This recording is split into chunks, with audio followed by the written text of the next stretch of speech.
실험해보라. 시도해보라. 아무것도 하지 않는 것보다 분명 많이 배우게 될 것이다. 만약 영상의 내용이 내 삶에 조금이라도 도움이 되고 다른 사람들도 들어볼 가치가 있다고 생각되신다면 좋아요를 한 번씩 눌러주세요.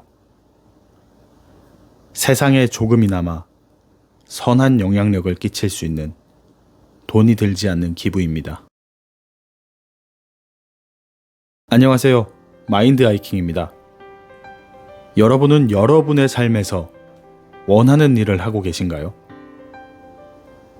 만약 지금 내가 하는 일이 너무 좋고 즐거워서 시간 가는 줄 모르고 몰입하고 계시다면, 이미 수년 이상 그런 삶을 살아오고 계시다면 이 영상은 시청하지 않으셔도 좋습니다. 우리는 살아오면서 어린 시절, 학창 시절부터 꿈이 뭐냐는 이야기를 수도 없이 들으면서 자라왔습니다. 넌 꿈이 뭐니? 커서 어떤 사람이 될 거니? 진로는 정했니? 하지만 이 물음에 본인의 목표와 비전을 구체적이고 명확하게 답하는 경우는 흔치 않습니다. 비단 이 물음에 명확한 답을 내리지 못하는 시기가 학창시절에 국한되진 않습니다. 마인드 하이킹 채널에 굉장히 특이한 점이 있습니다. 유튜브에서 제시하는 데이터를 살펴보면 만 34세 이하의 시청자가 5%에 불과하다는 점인데요. 그럼 산전수전 다 겪으신 40, 50대 성인분들에게 다시 묻겠습니다. 여러분은 현재 본인이 원하는 일을 하고 계신가요? 아마 그렇지 못한 분들이 최소 70% 이상이지 않을까 조심스럽게 추측하게 되는데요.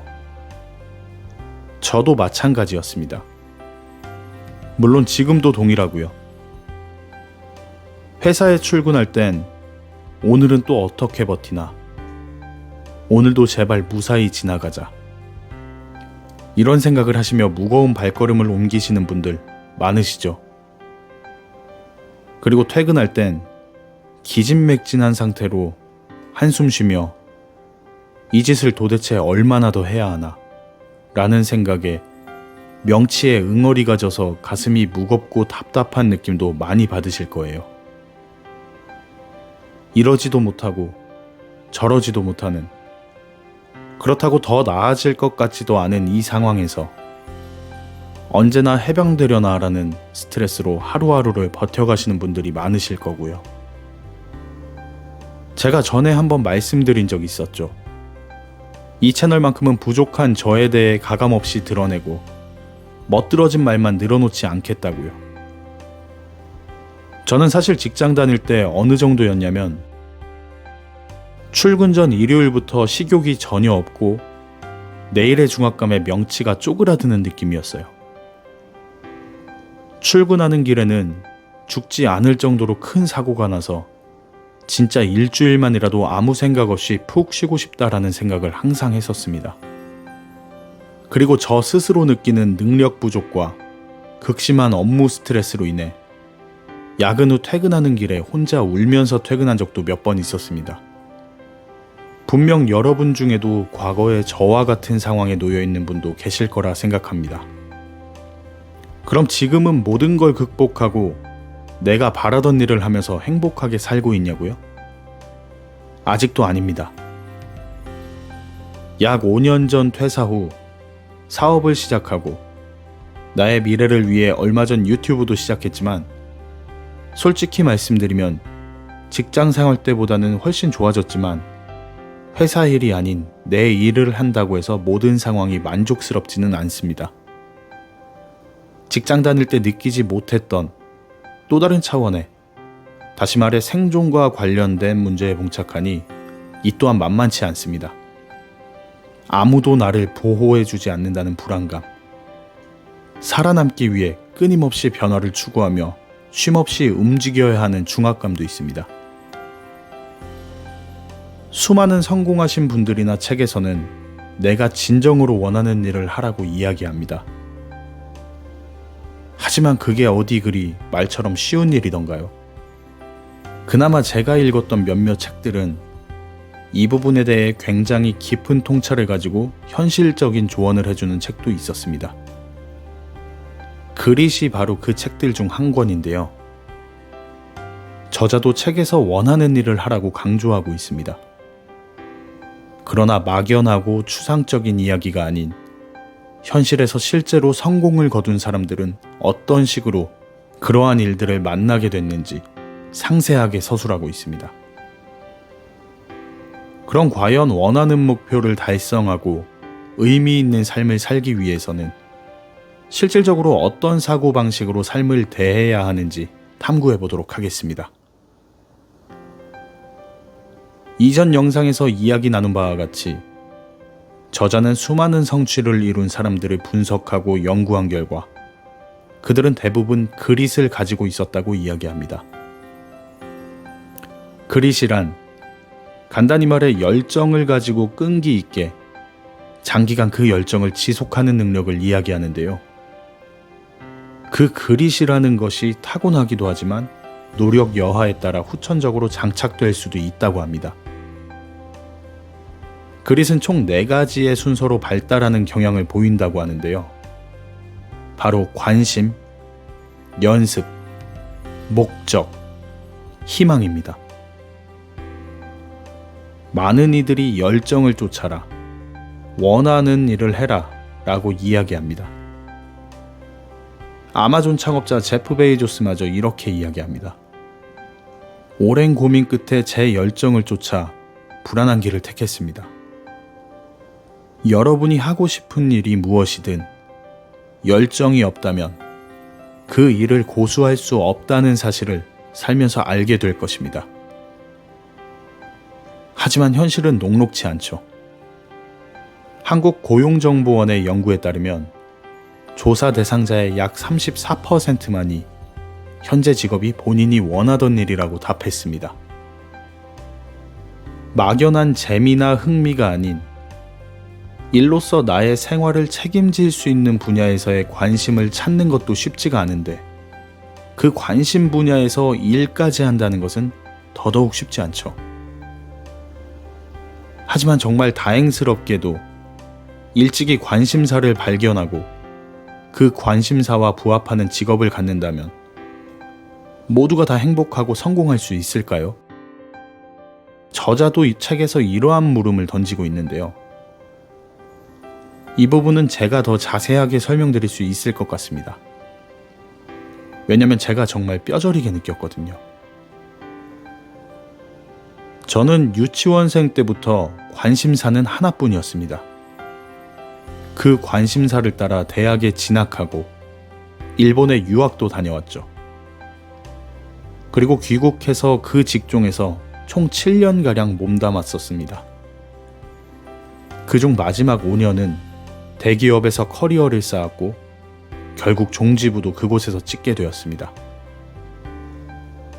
저는 왜 한평생 간직했던 저의 꿈을 쫓아 살았고 그 방면에서 7년이나 일을 했는데도 불구하고 결국 꿈을 접고 말았을까요?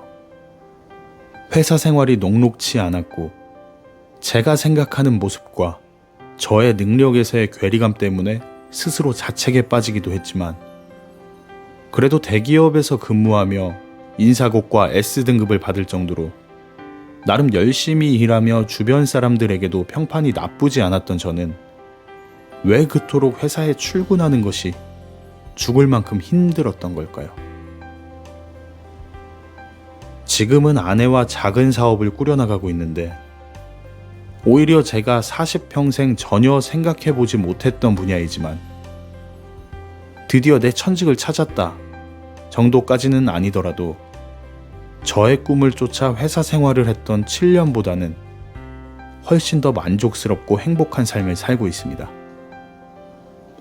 누구는 원하던 일을 하면서 큰 만족감과 성과를 이루고 누구는 원하던 일을 하면서도 죽을 만큼 괴롭고 결국에는 한평생 간직했던 꿈을 경멸하는 지경에까지 이르게 되는 걸까요?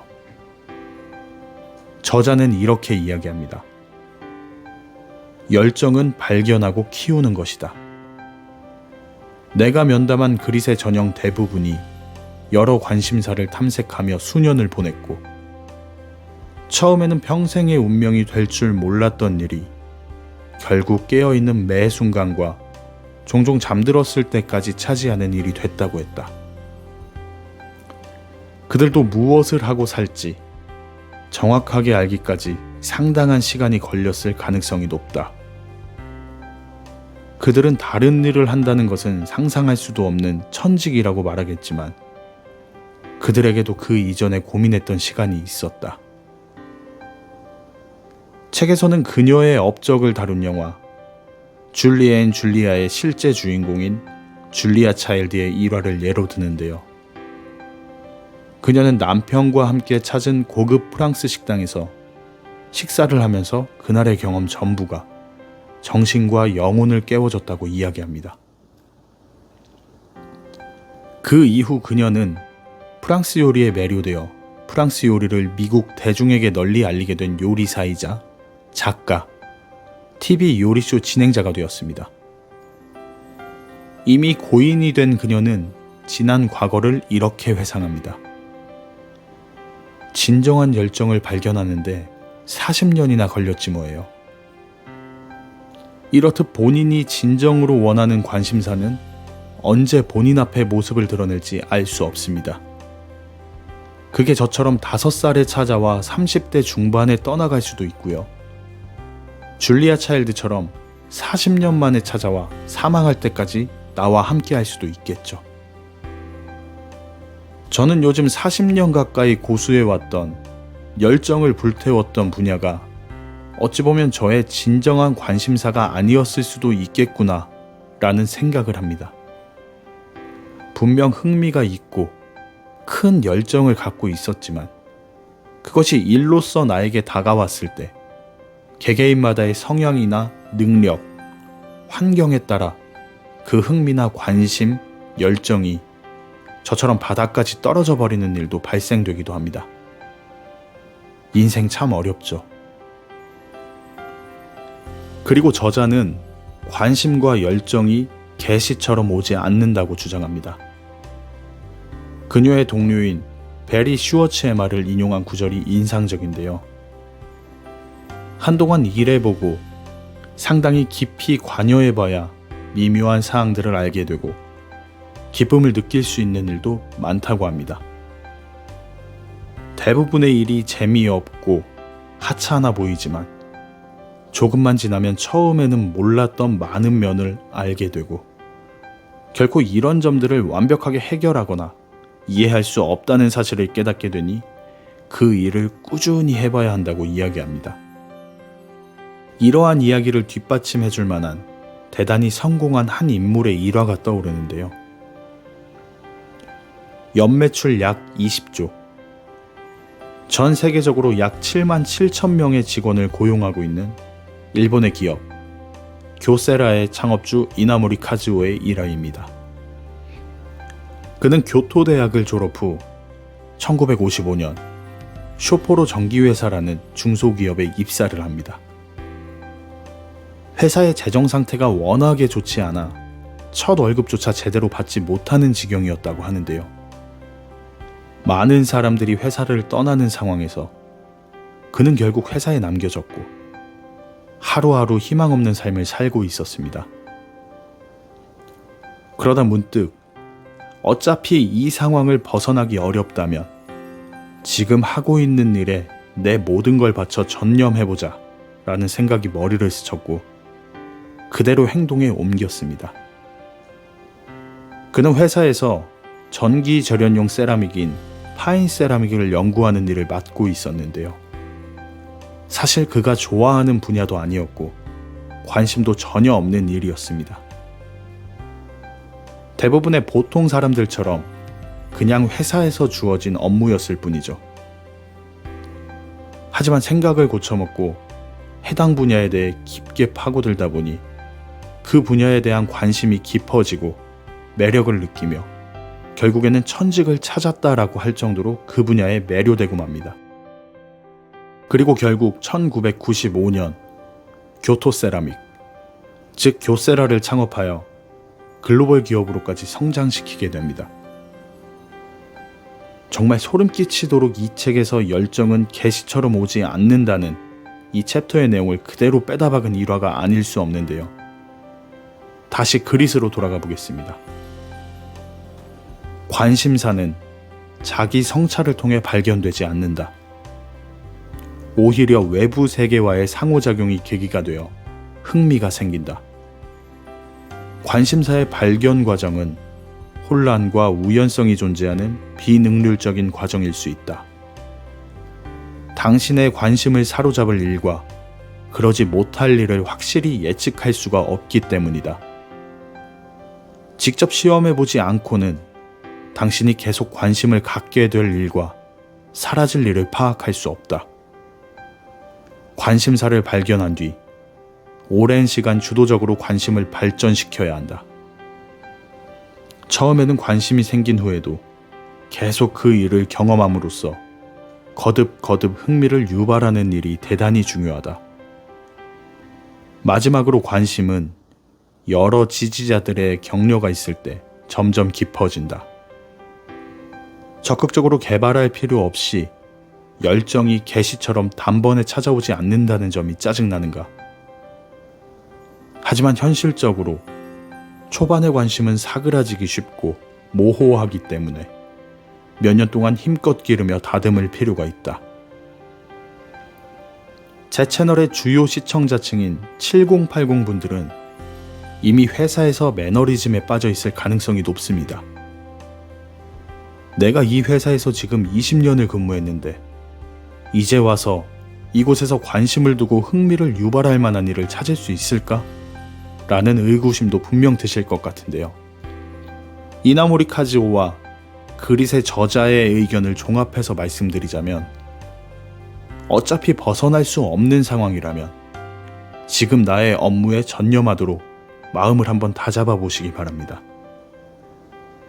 결국 마음먹은 대로 행동이 발현되고 그러한 행동들이 쌓여 업무에 영향을 주고 업무 성과가 주변 직장 동료들에게 영향을 주게 되는 선순환이 발생되면 주변 동료들에게서 지지와 격려를 받으며 그러한 긍정적인 피드백으로 업무에 대한 흥미와 관심이 다시 올라가게 되는 사이클이 완성되지 않을까 싶습니다. 그리고 7080 세대이시면 회사에서 이미 과장이나 부장급인 분들이 많으실 것 같은데요. 그 정도의 직책이면 리더십에 대한 생각도 한번 해보시면 좋을 것 같습니다. 다음에 기회가 되면 다뤄볼 예정인 책인 싱크로니시티에서 저자는 리더십을 섬김이라고 이야기합니다. 권력과 권위를 이용해 하급자에게 일을 미루고 책임을 미루는 것이 아닌 하급자들을 섬길 줄 알며 솔선수범하는 것이 바로 리더십이라고 이야기하는데요. 이전에 다뤄보았던 퓨처셀프에서도 동일한 이야기를 하고 있습니다. 리더들은 하급자들이 원하는 바를 확실히 알고 그에 대한 생각을 해서 업무를 분담해야 하며 본인이 솔선수범하는 모습을 보임으로써 밑에 있는 직원들이 따라올 수 있도록 해야 한다고요. 제가 본의 아니게 건방진 의견을 드린 것 같아 조금 민망하긴 하지만 이 영상을 지금까지 보고 계신 분들이라면 이미 바뀌길 원하시는 분들이고 그만큼 사고가 유연하신 분들이라 오해 없이 받아들이셨으리라 믿습니다.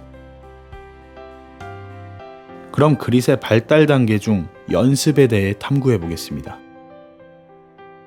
저자는 최고가 되고 싶다면 의식적인 연습을 하라고 이야기합니다. 이 부분은 제가 수차례 언급해드렸었죠. 체스와 태극권, 브라질리언 주짓수라는 전혀 연관없는 새 분야에서 정점을 찍은 조시 웨이츠킨에 져서 배움의 기술에서 실패에 투자하라는 저자의 의견과 일맥상통한 내용입니다.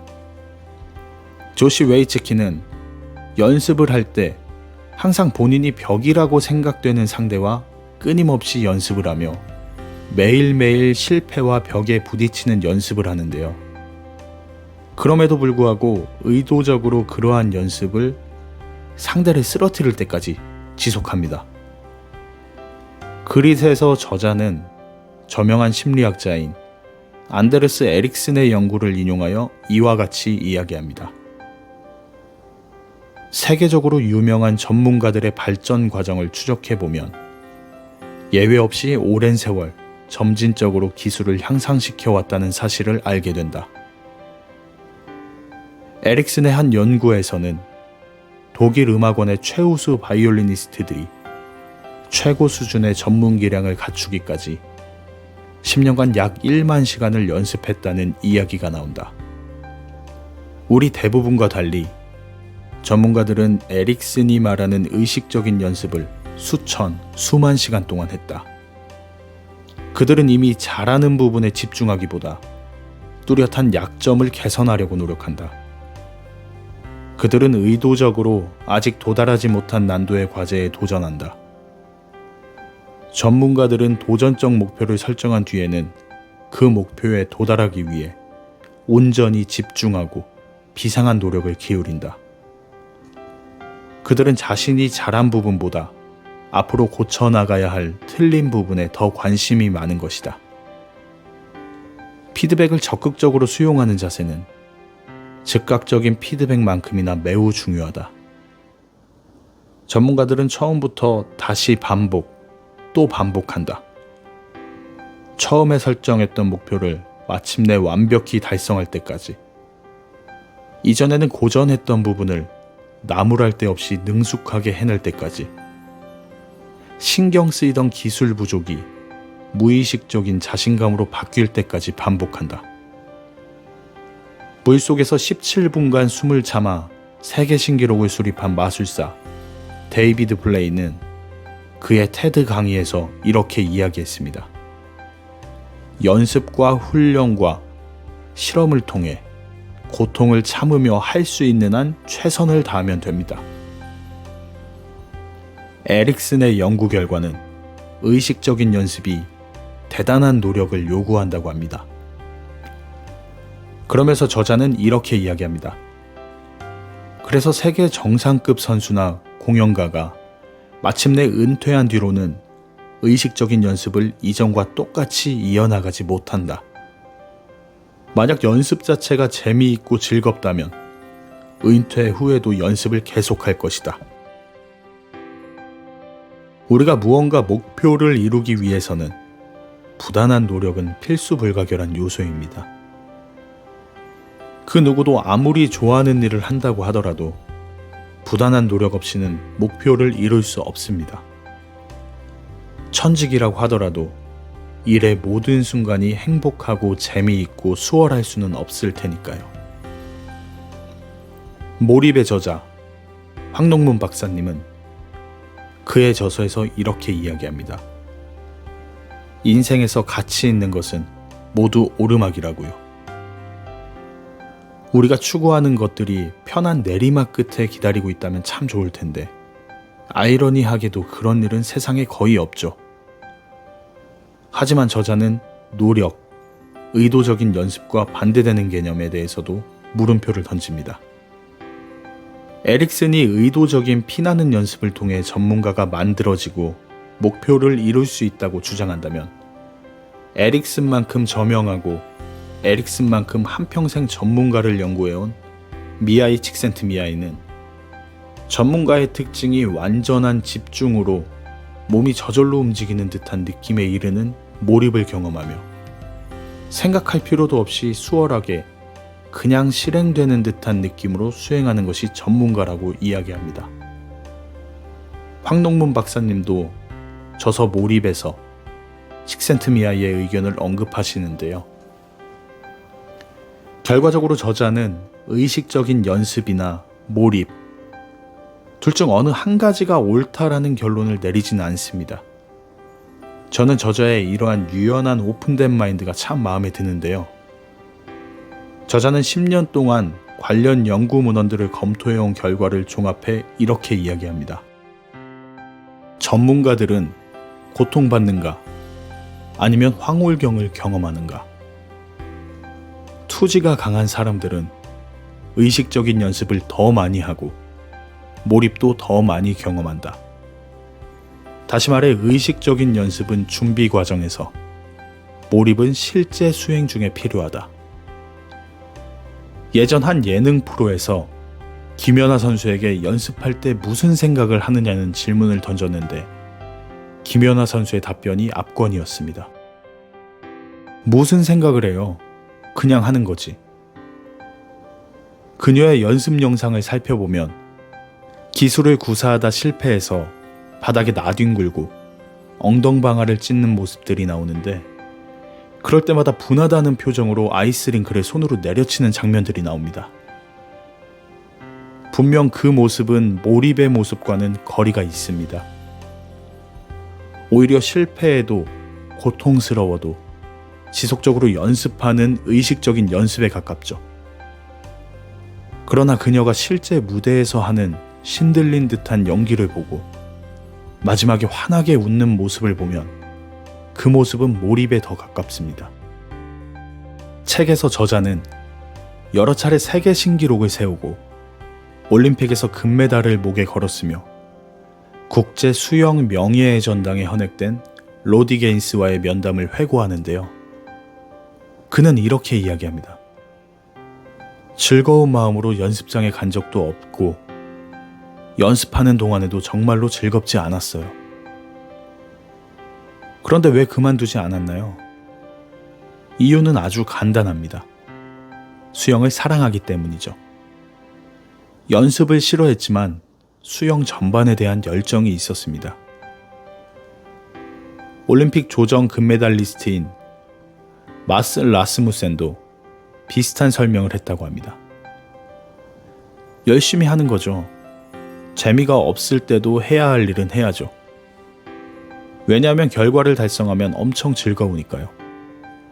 마지막에 아하 하는 즐거움, 그것 때문에 먼 길을 참고 가는 것입니다. 저도 이러한 경험을 지금도 하고 있는데요. 저는 위에서 전해드린 엘리트 선수는 아니지만 자전거 타는 것을 정말 좋아합니다. 흔히들 사이클이라고 하는 로드바이크를 타는데요. 집에서 인도어 트레이닝을 할 때면 자전거에 올라가기가 너무나도 싫습니다. 내가 선수할 것도 아닌데 왜 방구석에서 이렇게 땀을 비오듯 쏟으며 이러고 있어야 하나 라는 생각이 항상 들죠. 그럼에도 불구하고 일주일에 5회에서 6회가량 자전거를 타는 이유는 바로 기량을 발전시키고자 하는 목표가 있기 때문인데요. 눈이 충혈되고 입에서 단내가 날 정도의 워크아웃을 수행하고 났을 때의 뿌듯함과 안도감, 성취감도 분명히 있지만 실제 밖에 나가서 타면서 구간 기록을 갱신한다거나 전체 코스에서의 기록 갱신, 함께 타는 사람들과의 경쟁에서 오는 약간의 황홀경 같은 것에 매료되어 매일매일 골방 훈련을 이어나가고 있습니다. 저의 경험을 미루어 보아도 분명 저자의 의견이 신빙성이 있다고 느껴지는데요. 여러분도 여러분의 목표 달성이나 성취를 위해 고되고 힘든 의도적인 연습을 하고 계신가요? 아직은 아니라면 나의 중간 목표, 상위 목표를 실현하기 위해 어떠한 의도적인 연습을 해야겠다고 생각하시나요?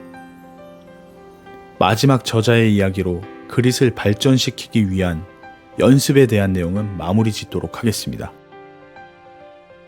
의식적인 연습을 황홀한 몰입처럼 만들 수 있는지에 대한 답은 아직 잘 모른다.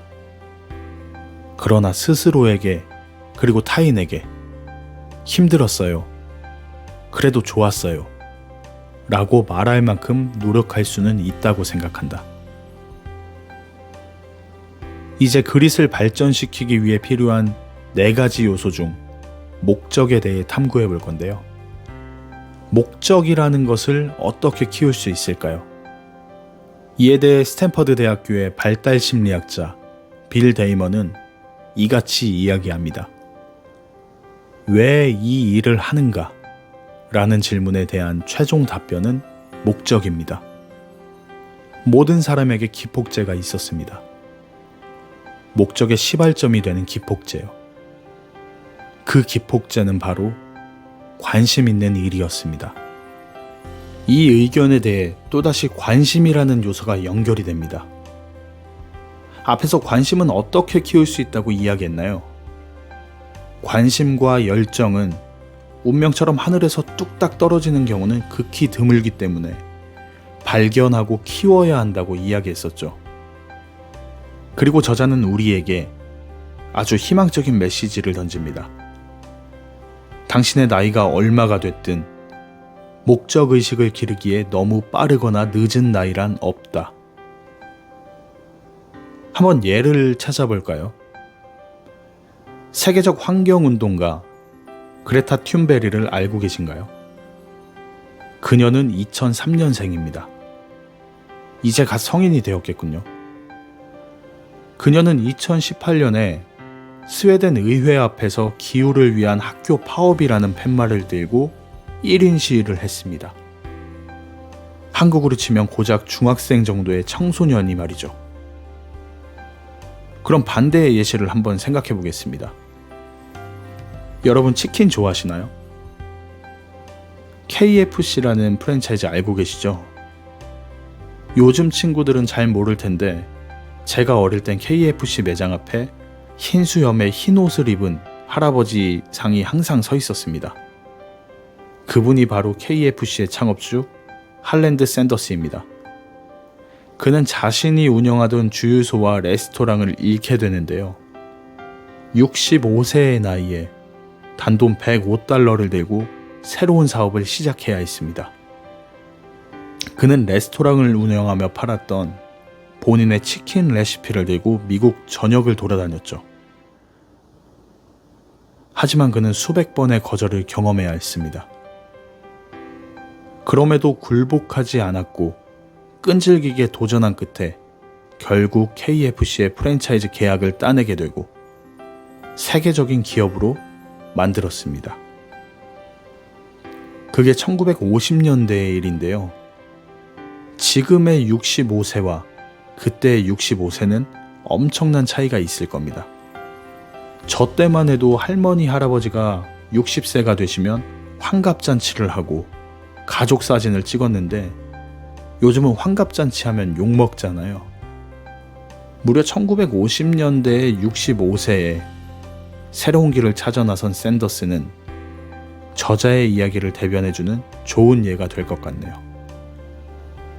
그러면서 저자는 목적의식을 기를 수 있는 방법을 몇 가지 제시합니다. 우선 지금 하는 일이 사회에 어떤 긍정적 기여를 할 수 있는지 깊이 성찰해 보라고 합니다. 그녀는 그릿의 전형들과 이야기를 해보면 단순히 목표지향적이 아니라 그 목표가 특별한 성격을 띠고 있다고 이야기합니다.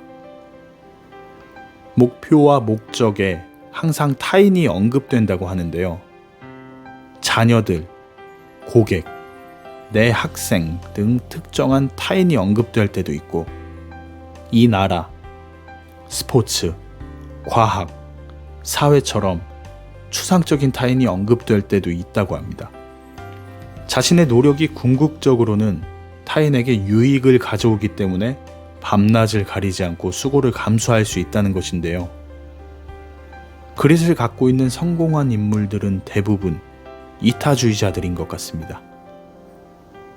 와튼스쿨의 애덤 그랜트 교수는 그의 연구에서 개인적인 흥미와 친사회적 관점 둘 다를 지닌 지도자나 직장인들이 100% 자기중심적인 동기만 가진 이들보다 장기적으로 실적이 좋았다고 이야기합니다. 저도 이러한 의견들에 크게 공감하는데요.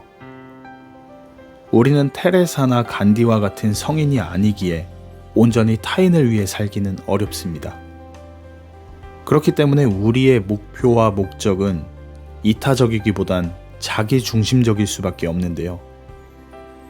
그렇지만 목표를 나에서 다른 누군가나 나라, 세상 등으로 확대시켜 본다면 동기가 더 강해지는 것은 확실한 것 같습니다. 제가 지금 이와 비슷한 상황입니다. 유튜브라는 것이 제 영상을 예로 든다면 보는 건 20분에서 30분 사이이지만 이것을 제작하는 데에는 책을 읽고 정리하고 자료 수집하고 대본 작성하고 녹음하고 편집하기까지 보통 한 편을 제작하는데 최소 이틀에서 3일 정도 소요됩니다. 전업 유튜버도 아니고 아이 둘 키우며 개인 사업을 하는데 유튜브까지 한다는 것이 진짜 쉬운 일이 아닌데요. 그럼에도 불구하고 지속적으로 해나가는 이유는 저의 목표 중에 하나를 달성하기 위함입니다. 저는 사실 지금 수준에서는 가당치도 않지만 연사가 되고 싶은 꿈이 있습니다. 인생을 조금 더 윤택하고 충만하게 살아가는 법, 나를 발전시켜 목표를 달성하는 법 같은 이야기로 사람들에게 지식을 전달해주고 싶습니다. 하지만 이를 돈벌이로 생각하진 않습니다.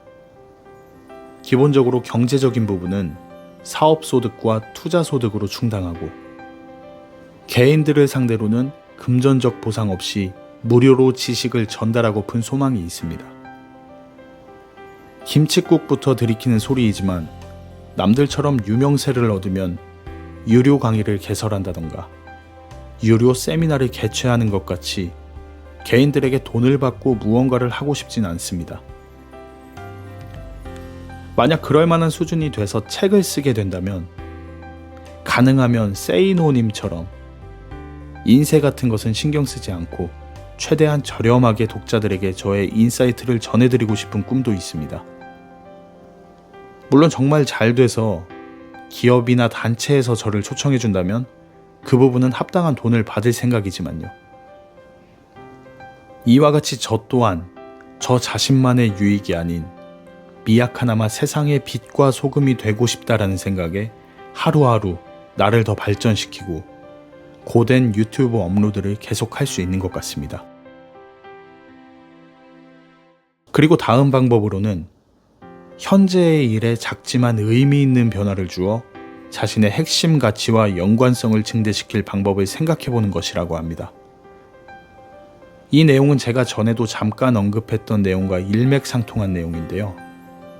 한 단어의 힘이라는 책의 저자인 에번 카마이클은 본인의 인생에 적용할 한 단어를 정해서 모든 일에 그 단어를 적용하라고 이야기합니다. 예를 들어 저의 최상위 목표이자 한 단어는 바로 행복입니다.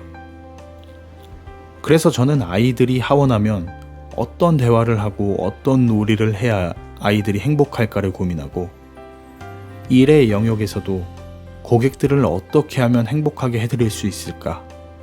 이 상품의 어떤 부분을 고객의 행복과 연결시킬 수 있을까를 항상 고민합니다. 직장 생활이어도 마찬가지로 내 인생의 한 단어를 행복으로 정했다고 가정하면 어떻게 하면 동료들을 행복하게 해줄 수 있을까? 어떻게 하면 우리 회사의 서비스를 통해 고객들이 행복을 느낄까? 등을 고민하는 겁니다. 행복이라는 자신의 핵심 가치를 일에 투영하여 작지만 의미 있는 변화를 주는 것이죠. 동료들을 행복하게 해주기 위해 솔선수범하여 탕비실을 정리한다든지 약간의 여유가 있을 때 먼저 다가가 동료들의 업무를 잠깐이라도 도와준다든지 고객과 행복이라는 단어를 융합해 새로운 아이디어를 도출해낸다든지 이런 식으로 사소한 것들이지만 이러한 변화들이 일상에서 쌓여간다면 그 사람은 성공하기 싫어도 성공할 수밖에 없지 않을까요? 마지막 방법은 지금으로부터 15년 후의 당신을 상상해보라는 내용을 이야기합니다. 이전 퓨처 셀프 영상 다들 보고 오셨죠? 정말 소름 끼치도록 이 부분 또한 퓨처 셀프와 같은 이야기를 하고 있는데요. 이 부분은 장황하게 설명하지 않겠습니다. 직전 영상인 퓨처 셀프 1에서 4편까지 보고 오신다면 이게 무슨 이야기인지 진짜 심장에 박히도록 와닿으실 거예요.